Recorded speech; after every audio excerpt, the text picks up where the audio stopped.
এই ডেজার্টটাকে আপনাদের এলাকায় কে কি নামে চেনেন আমাকে কিন্তু অবশ্যই জানাবেন। তো এটা আমাদের কুমিল্লায় বলে এটাকে চুটকি পিঠা বা সেমাই পিঠা, এক একজন এক এক নামে ডাকে। তো আপনাদের এলাকায় কি বলে জানাবেন। তো আজকে এটা সন্ধ্যা নাস্তা আমি বানিয়েছিলাম, তো কিভাবে বানাই একটু শেয়ার করি আপনাদের সাথে।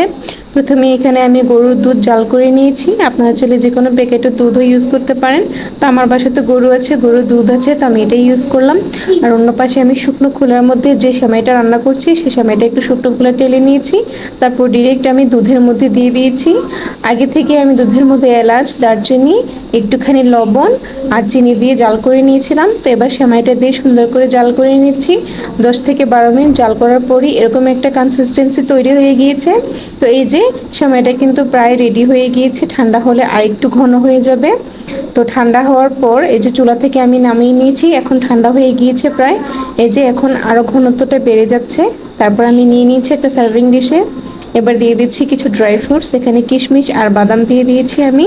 এটা দিলে খেতে আরও বেশি ভালো লাগে। তো এটা দিয়ে সার্ভ করার পর এটা ঠান্ডা হয়ে গেলে খাওয়ার জন্য একদম প্রস্তুত। আপনারা চাইলে ফ্রিজিং করেও খেতে পারেন। তো আপনাদের এলাকায় এটাকে কি বলে আমাকে অবশ্যই জানাবেন।